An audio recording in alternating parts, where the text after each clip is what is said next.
तर आता आम्ही चाललोय फिरायला आणि हा पसारा चालू आहे शॉपिंगचा आणि आमची कॅब बुक होत नाहीये. तर आता आम्ही कॅब बुक करणार आणि आम्ही जाणार आहे फिरायला. ये बोला ये.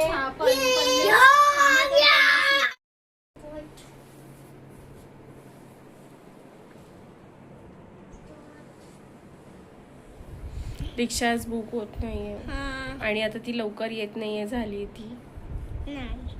फायनली आमची रिक्षा बुक झाली आहे आणि आम्ही जातोय तिकडे जे आमचं लोकेशन होतं त्या ठिकाणी. आणि इतकं सुंदर लोकेशन होतं, पण खूप गरमी आणि इतकी गरमी होती, पण तरीसुद्धा हे लोकेशन आणि हे फूड एन्जॉय करायला खूप मज्जा आली आम्हाला, खूप जास्त. See the locations very nice no, खूप सुंदर. हा संध्याकाळचा व्ह्यू आहे, संध्याकाळचा. आणि तो मगासचा होता तो दुपारचा होता. आणि पण दुपारी खूप गरमी होती, खूप जास्त प्रमाणात गरमी असल्यामुळे त्या लोकांनी पाण्याचे ते फवारे लावले होते त्या लोकांनी कंटिन्युअसली. आणि AC सुद्धा कूल होत नव्हता.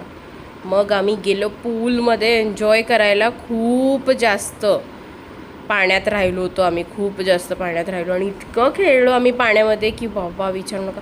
आणि गरमीमध्ये स्विमिंग पूलमध्ये एन्जॉय करणं नेक्स्ट लेवल. आम्हाला यायची इच्छाच होत नव्हती पाण्यातून बाहेर, इतकी मजा केली.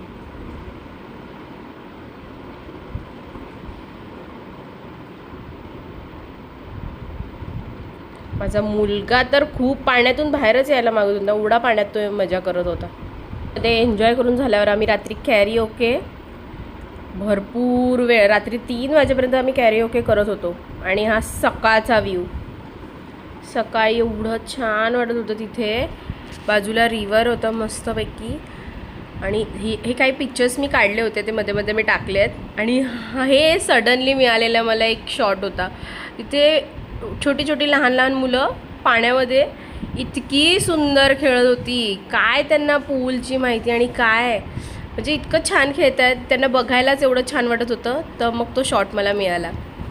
आणि हा नाश्ता, सकाळचा नाश्ता आणि हा सकाळचा छान व्ह्यू, खूपच छान.